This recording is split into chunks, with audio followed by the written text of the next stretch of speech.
वाफवलेल्या मिरच्यांचा हा पदार्थ तुम्ही कधी बनवला आहे का? तर नसेल बनवला तर एकदा नक्की बनवून बघा आणि खूप छान लागतो चवीला. जेवढं चवीला सोपं आहे तेवढंच बनवायलाही खूप सोपं आहे. चविष्ट तर आहेच. तुम्ही याला बनवून 7-8 दिवस टिकवून ठेवू शकता. तर यासाठी इथे लागणाऱ्या आपल्याला हिरव्या मिरच्या, तर ह्या कमी तिखट पोपटी मिरच्या येतात ना, त्या घेतलेल्या आहेत. 2 कलरमध्ये आहेत. एक थोडंसं कमी तिखट आणि हलकंसं तिखट अशा मिक्स मिरच्या मी घेतलेल्या आहेत. लवंगी मिरच्या घेऊ नका, त्या खूप तिखट असतात. आता या मिरच्या मी स्वच्छ धुवून घेतलेल्या आहेत आणि आता याला आपल्याला कट करायचं आहे. तर देठासहितच आपण वापरणार आहोत. तर दोन्ही प्रकारच्या मिरच्या मिळाल्या तर घ्या, नाहीतर कुठल्याही एका कलरची मिळाली तरी चालेल. तर काय करणार, या मिरच्या मोठ्या आहेत त्यामुळे याचे मी असे 2 तुकडे करून घेणार आहे आणि मध्यभागी अशी चीर देऊन घ्यायची आहे. या पद्धतीने बिया वगैरे आपल्याला काढायच्या नाहीत त्या, कारण हे तिखट नसतं जास्त, हलक्या तिखट असतं, त्यामुळे बिया काढायची काहीही गरज नाही आहे. तर सर्व मिरच्यांना ना असे मी 2 तुकडे करून अशी चीर देऊन घेते. तर बघा पटापट होतात, कुणीही सहज बनवेल. तर नक्की बनवा आणि मला कमेंट्समध्ये ज़रूर सांगा तुम्हाला ही रेसिपी कशी वाटली. तर बघू शकता याच पद्धतीने मी आता सर्व मिरच्यांना अशा पटापट चिरा देऊन घेते, म्हणजे आपल्याला पुढची कृती करायला सोपं पडेल. तर इथे आपल्या सर्व मिरच्यांना चिरा देऊन झालेले आहेत. ज्या छोट्या आहेत त्या मिरच्या मी अख्ख्याच ठेवल्या आहेत, फक्त मध्ये त्यांना चीर दिलेले आहेत आणि ज्या मोठ्या मिरच्या आहेत त्यांचे 2 तुकडे केलेले आहेत. आता काय करायचं, आपल्याला घ्यायचं आहे थोडंसं मीठ आणि प्रत्येक मिरचीमध्ये असं पटापट भरायचं आहे आपल्याला. थोडंसंच मीठ लावायचं, एक पिंच एवढं, जास्त नाही, थोडंसं मीठ लावायचं आहे. आणि या मिरच्यांचा पदार्थ तुम्ही साठवून ठेवू शकता. कुठेही बाहेर जायचं असेल ट्रॅव्हलिंगला वगैरे तरी नेऊ शकता. एक उत्तम पर्याय आहे. पोळीबरोबर, भाकरीबरोबर खाण्यासाठी एक उत्तम पर्याय आहे. तुम्हालाही खूप आवडेल.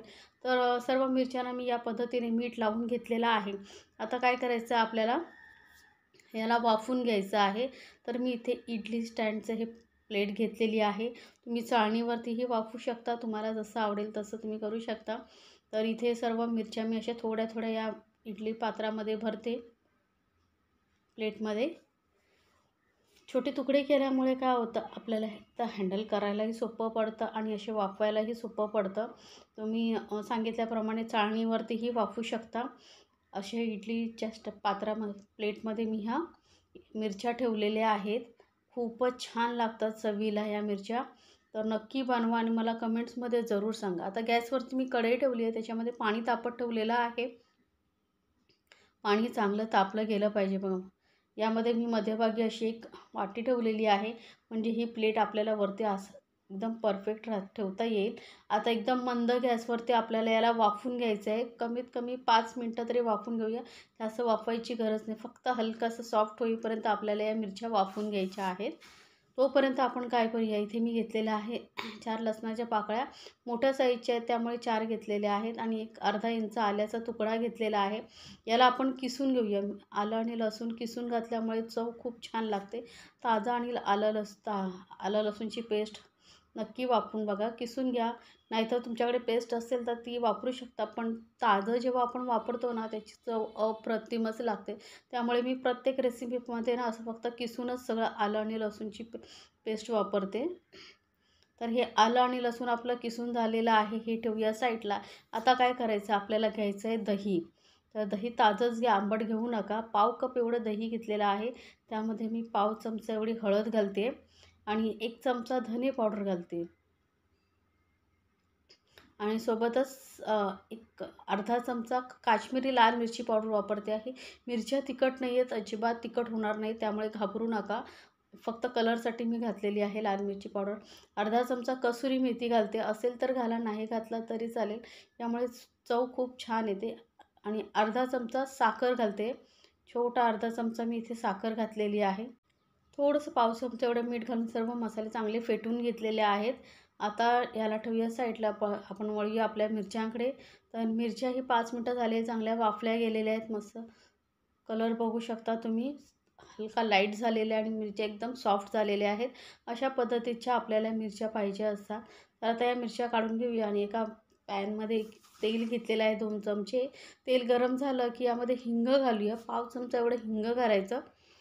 हिंगाचा फ्लेवर खूप छान येतो. आणि गॅस एकदम मंदवरती ठेवायचा आहे. आता हिंग थोडंसं भाजून घेतल्यानंतर यामध्ये आपण जी आलं आणि लसूण किसून ठेवलं होतं त्याची पेस्ट घालून घेऊया.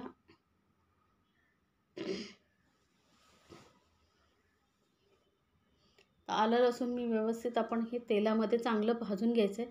पूर्ण त्याचा कच्चेपणा आहे ना तो जाईपर्यंत एकदम मंद गॅसवरती आपल्याला परतून घ्यायचं आहे.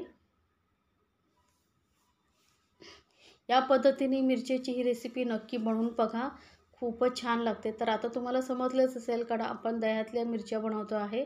तर दही मिरची खाऊन एकदा नक्की बघा, खूप छान लागते. आता हे आपण दह्यामध्ये जे मसाले मिक्स केले होते तेही घालून घेतले आहेत आणि हे मसालेही चांगलं दही पटापट मिक्स करायचं आहे. पूर्ण व्यवस्थित दह्याचं पाणी जे आटत नाही तोपर्यंत आपल्याला हे मसाले व्यवस्थित परतून घ्यायचे आहेत आणि सतत मिक्स करत राहा. म्हणजे काय होईल, दही फाटणार नाही आणि कलर बघू शकता किती छान आलेला आहे. थोडंसं काश्मीरी लाल मिरची पावडर घातल्यामुळे कलर खूप छान येतो. काश्मीरी लाल मिरची पावडर तसं ही तिखट नसते, फक्त कलरसाठी आपण इथे वापरलेली आहे. आता हे जर तुम्हाला माझ्या रेसिपी आवडत असतील तर चॅनलला लाईक्स, कमेंट्स आणि सबस्क्राईब करायला विसरू नका. सोबतच बेल आयकॉनवरती नक्की क्लिक करा म्हणजे माझ्या नवीन रेसिपीची नोटिफिकेशन लगेचच तुमच्यापर्यंत पोहोचेल. आता इथे थोडंसं पाणी आटलं गेल्यानंतर आपण या ज्या मिरच्या घेतल्या होत्या त्या वरच्यावर फक्त घालायचं. असं जे पाणी सुटलेलं असतं ना ते वापरायचं नाही आहे, नाहीतर आपली ग्रेव्ही लवकर खराब होईल. त्यामुळे पाणी न वापरता आपण फक्त अशा मिरच्या काढून घेऊन वरती मिक्स करायच्या आहेत. यासाठीच आपण थोडंसं मीठ घातलं होतं. म्हणजे काय होईल, दह्याच्या हिशोबाने आपण मीठ घातलं आहे. दह्याच्या कढीला व्यवस्थित मीठ लागलं की ते मिरच्यांपर्यंतही पोचेल आणि आपली ही रेसिपी झटपट तयार होईल. तर बघू शकता किती छान अशी आपली ही दह्यातली मिरची तयार झालेली आहे. अगदी 2-3 पोळ्या जास्त खाल एवढी चविष्ट लागतात. त्याला फक्त 2 मिनटं आपण वाफून घेणार आहोत एकदम मंद गॅसवरती. बघू शकता मस्त असा सुगंध सुटला आणि चवीला तर अप्रतिमच लागतात या मिरच्या. तर नक्की बनवा. आता इथे तुम्हाला कोथिंबीर आवडत असेल तर वरून तुम्ही थोडी कोथिंबीर घातला तरीही चालेल. तर ही रेसिपी नक्की बनवा आणि मला कमेंट्समध्ये जरूर सांगा तुम्हाला ही रेसिपी कशी वाटली. आता गॅस करूया बंद आणि झटपट अशी गरमागरम आपली दह्यातली मिरची तयार झालेली आहे. तुम्ही याला कुठे प्रवासाला वगैरे जाणार असाल तरीही नेऊ शकता. 2-3 दिवस अजिबात खराब होत नाही आणि चवीला तर अप्रतिमच लागते. 2 पोळ्या नक्कीच तुम्ही जास्त खाल, एवढं भन्नाट चवीला लागतं. आणि रेसिपी आवडली तर तुमच्या फ्रेंड सर्कलमध्येही जरूर शेअर करा म्हणजे त्यांनाही या रेसिपीचा आनंद घेता येईल.